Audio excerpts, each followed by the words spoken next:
Hello everyone, this is your professor once again, Danny Reneta Cabulay. This is now video lecture number 5 for this week in tourism entrepreneurship. So let's talk about pre-organization blues. So before you even start your business, there are certain things you need to do. Starting a business is not always easy, but it starts with a dream. What exactly is your dream? Dream business. I've asked you that earlier, right? Oftentimes, the road will be rough, bumpy, and discouraging. Support system must be in place to sustain the drive of the entrepreneur at different stages of the whole journey. One of the most challenging aspects of a business venture is starting up. Planning and organizing skills are definitely put to test in the early part of the business. Many small enterprises and online businesses fail on their first 4 years because the entrepreneur wasn't able to sustain his or her drive and consequently the business itself. Not until the entrepreneur survives the first phase, he or she can never proceed to the next phase, and that is how to grow the business. So, here are the pre organization steps. First, there must be an exploratory brainstorming. If you are, doing a business with partners or associates or co-investors, you need to explore and you need to do exploratory talks or exploratory meetings or what you can call brainstorming. You need to find out what is the business going to be and try to define clearly what type of business do you want to get into. You have to define the product. What exactly? So you need to do market and product research. You don't only research on the product, you also research on the market. May bibili ba ng produkto na to? May naisip kang produkto, may naisip kang negosyo. May market ba? Okay? Will there be patrons eventually? And then once you've decided that, the third step is site hunting. Where will you locate the business? And you need to find out sino mga magiging suppliers natin. Meron ba? Baka wala tayong makuha ng suppliers, contractors, okay? For services, for example. So once na meron na, you can ask for quotations and then you now start to do your business plan. So you can see what kind of projections you can make for your business. Okay? So nakikita mo na kailangan mo ng ganitong puhunan, then you start to secure funding. Do you have enough cash? Do you have enough money among the partners? Kung wala, then you have to secure funding like maybe from relatives, from family and friends, pwede kang umutang, or pwede kang mag-loan sa bangko. Okay? Or you can get other investors to join in. Okay? Then you start to build your site, your office, your warehouse, your hotel, your building, your facility, your property. Okay? Site construction and procurement. You start to order materials already, equipment, supplies, etc. Kung ano yung ilalagay mo dun sa iyong facility. Then you start to recruit and train employees. Okay? That's quite a big job there because lalo na kung madami kang i-hire. I had this experience of recruiting for people for Dusit Tani because I used to be the third highest ranking officer of that hotel. I was the operations director. I was interviewing 200 applicants a day. We're going to hire 700 new employees because we already had 700. So we needed 1,400 employees for a 5-star hotel. And it took us 2 months to do the recruitment campaign. Madugo siya. I was interviewing, as I said, 200 applicants per day. Yun lang yung mga pumasa sa test. Yung hindi pumasa sa test, I don't have to interview them anymore. Okay? And then you start to work on your DTI, your SEC, and your Intellectual Property Office registration. These are the government agencies that you will be dealing with. And then, of course, you have to, if you're going to be a hotel, you're going to be a travel agency, you need to go also to DOT to get a permit or accreditation. Then you register with BIR, SSS, Pag-ibig, and PhilHealth. That is for your employees. Okay? Then you go to the mayor of the municipality or city where you will have your business. You have to apply for a business permit. And then you start to do your preliminary marketing, which could take about 1 month to 6 months. And then finally, the grand opening of your business. Okay? So, iyan ang mga steps before you even start to do business. Okay? Mahaba rin siya, di ba? So, pag sinabi natin exploratory brainstorming, you ask the questions, who should join me in these sessions? How many sessions should there be? What is the agenda of each session? Then when you talk about market and product research, here are some questions you need to answer. What market segments do I want to serve? How big are these market segments? Are they growing and sustainable? What do these market segments need and want? What is the behavior of these market segments? What are the demographics and psychographics of these market segments? Who are my competitors with similar products and services? How competitive is my product or service? How can I differentiate and innovate my product or service? Then when you talk about site hunting and supplier pooling, you answer the following questions. Where do I locate my business? Okay, this could be a factory, store, office, warehouse, a hotel, a restaurant. Okay, is it a strategic, economic, and sustainable choice? What are the risks in this location? Where do I source raw materials, labor, and overhead? How do I negotiate for the best deals? That means good quality and low price. How do I get commitment from landlords and prospective suppliers? Now, when you start to prepare your business plan, you ask these questions. How do I prepare the business plan? Who can assist me in preparing the business plan? Kasi sometimes yung mga entrepreneur hindi sila marunong, so they secure the services of consultants. Ako, madalas akong tinatawagan ng mga businessmen. Like, I tell you, there was this actor, you probably know him, Piolo Pascual. He was engaging me to be his consultant. Gusto niya na ako ang gagawa ng feasibility study at business plan for the many hotels that he wants to build. Gusto niya magtayo ng hotel sa Makati. Gusto niya magtayo ng boutique hotel din sa Palawan. And then also in the US, in California, and also in Dubai. So basically, 4 na sites. Well, the guy is rich, no? He has plenty of properties all over the world. And tumatanda na siya, it's about time that his son, Inigo Pascual, takes over, right? So, pa-retire na si Piolo. So, he wants to put up businesses that will make money also. So, yun ang kanya magiging fallback, to be a businessman, to be a hotelier. Okay, magiging kasama na natin siya sa industry. Actually, he has a resort now in Batangas. Pero alam mo yun, putyo-putyo lang, yung pahingahan lang niya. It's not really open to the public. Okay?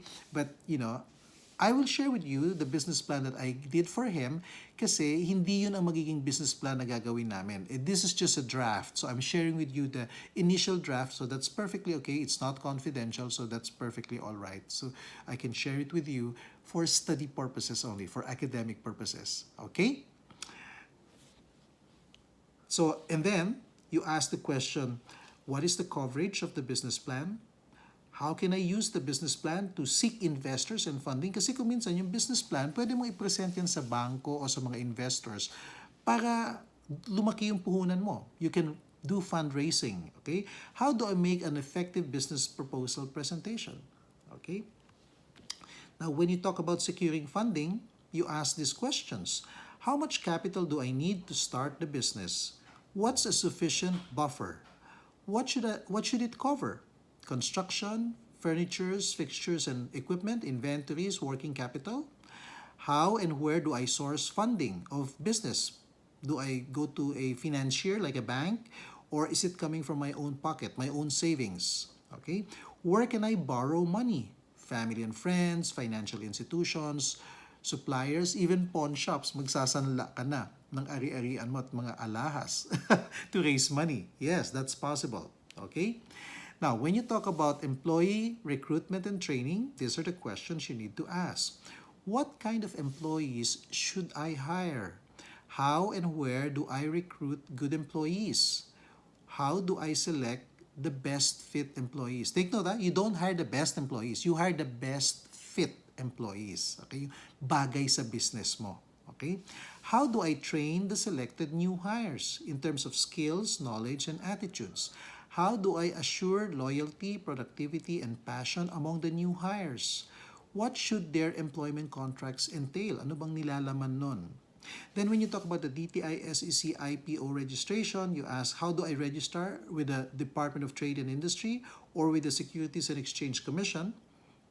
Or in this case, because we are a tourism enterprise, how do we get accredited by the Department of Tourism? Okay? How do I register with the Intellectual Property Office? Kasi yung ating mga logo, yung ating mga brand, yung ating mga recipes, we need to register them. Copyright, patent, trademark. Okay? For my invention or unique business concept. Who can assist during the registration to facilitate the process? So sometimes the accountants and lawyers can help us. No? Now, when you talk about BIR, SSS, Pag-ibig, and PhilHealth, how do I register with them? What is the consequence if I don't register? Who can assist me facilitate the registration process? Will I qualify for the Barangay Micro Business Enterprise Law incentives? I'll tell you more about that later. Okay? And then, business permit. How much should I pay for the mayor's permit? Ayan, mamaya pag-usapan natin yan, ha? Or assuming I get a BAMBI certificate. I am a micro-enterprise. Kasi marami mga establishments na registered sila as a micro-enterprise, may benefits yan. I'll tell you more about that.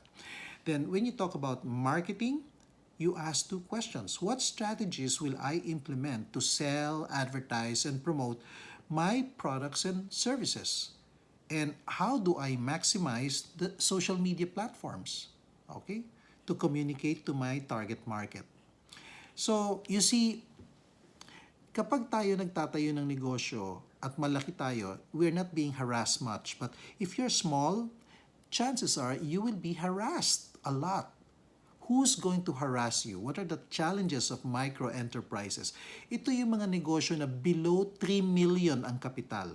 Kaya kung magtatayo ka ng bed and breakfast or restaurant na ang kapital mo lang ay 2 million, 3 million, you are considered a micro-enterprise. Maliit ka lang na negosyo. So, ito yung tatlong nagpapahirap. Number 1, taxation. Okay? Kasi malaki ang tax na binabayaran ng mga negosyante. Okay? Pangalawa, business permit. Your business permit is assessed based on capitalization. Kaya pag malaki yung capital mo, malaki rin ang babayaran mong business permit. Okay? Marketing, ito yung pangingikil. Sino ba nangingikil sa mga malilit na negosyante? MMDA sa Metro Manila. Yung mga pulis, kotongero, right? Barangay official, si kapitana, for the boys, yan. Mga nangingikil yan. And then, the gangsters and syndicates that operate in the area. Kaya kawawa naman pala ang kalagayan ng mga micro-enterprises. Sila ay ninanakawan, hino-hold up ng 4 na grupo. Karamihan nasa gobyerno. Okay? Ganun kasama ang sitwasyon. So, what is the BAMBI law? This is the Barangay Micro Business Enterprise Law or Republic Act 9178. This law supports micro-enterprises, businesses with small or limited capitalization below 3 million and less than 10 employees, to enable them to survive the crucial early stage of their existence. Kasi nga marami sa kanila namamatay natural death. To help them, create ang batas na ito. So this eliminates red tape and the underground economy. Okay? So yung underground economy, ito yung mga hindi naka-register. Okay? They're not registered with the government. So sila yung hinahabol ng mga pulis ng MMDA kasi nga illegal sila eh. They're not registered. So kung legal sila, hindi na sila hahabulin ng mga pulis kasi legitimate na sila, may business permit sila. Okay? So remember this, it provides substantial financial relief to micro-enterprises. Like ako dati, nagtayo ako ng internet shop. Ang puhunan ko lang 350,000 pesos. Aba, nung ginawan ako ng assessment sa City Hall ng Pasay, ang babayaran ko doon na business permit ay 35,000. Medyo malaki yun. Sabi ko, parang mabigat yata yung 35,000 for a business permit for a very, very small internet shop. 4 lang ang tauhan ko, 2 sa umaga, 2 sa hapon. Sabi, iyan ho ang assessment namin eh, sabi nung taga City Hall, nung City Hall treasurer. No? Pero, paano yung BAMBI law? I'm a small enterprise and I'm a micro enterprise. I'm entitled to that. No, I should be given a benefit for being a small enterprise. So according to the BAMBI law, kapag ikaw ay isang micro enterprise below 3 million ang capital mo, wala ka ng assessment for business permit. Flat rate 1,000 pesos lang ang babayaran mo every year. Okay? So, hindi ka, like ako, sinisingil ako ng 35,000 for my small business, for my business permit, pero dapat 1,000 lang. So, malaking ginhawa yun, di ba? Instead of paying 35,000 for your business permit, you only pay 1,000 pesos. So, nakakagaan siya para sa mga micro-enterprises. And then, you will survive because you get that kind of big discount, no? So, you also enjoy tax holiday. You are not going to be taxed for 5 years. Can you imagine you are exempted from paying taxes for 5 years? Malaking ginhawa yon para sa mga micro-enterprises. And then, you're exempted from the minimum wage law. So, hindi ka makukulong o makakasuhan kung ang pasweldo mo ay below the minimum wage kasi maliit ka pa lang. So, isa yan sa mga benefits. And then, you're exempted from other taxes and duties kapag nag-i-import ka ng mga paninda mo, ng mga kagamitan, ng equipment, you are exempted from paying taxes and duties. Okay? And you get credit delivery, access to funding. Okay? So, nagiging priority ka pa for financing. Okay? So, maganda pala itong Bambi Law. It's really a pro-poor law para sa mga maliliit na negosyante. So, pag tinignan natin, maraming klase ng mga micro-enterprises. No? Some of them are tourism-related, some of them are not. Okay? Well, ikaw ay isang event organizer. Maliit lang na negosyo yan. Maliit lang ang puhunan dyan. So, kung meron kang puhunan na 150,000, you can be an event organizer already. So, you should go to the BIR and apply for the Bambi certificate. Pag may Bambi certificate ka na, 1,000 pesos lang ang babayaran mo sa mayor's permit. Legitimate ka na. Okay, you can go into business. Just get the DTI permit also and then the mayor's permit, you're okay. Okay? Pwede ka nang mag-start kumuha ng kliyente. Okay? Pop question number 5. Why do you think many mayors around the country are not implementing the Bambi Law? Yes, wala. Dati nung araw, si Mayor Sonny Belmonte, yung tatay ni Joy Belmonte ng Quezon City, siya lang ang nag-i-implement ng Bambi Law. Pero yung mga ibang mayor, sina Abalos, sina Binay, sina Asistio sa Caloocan, hindi yan ini-implement. Why? Okay? I want you to explain your answer in 1 to 3 sentences. Place your answer in the comment section below the YouTube video not later than Monday, April 11. Okay? Stick around. There's another video lecture coming up.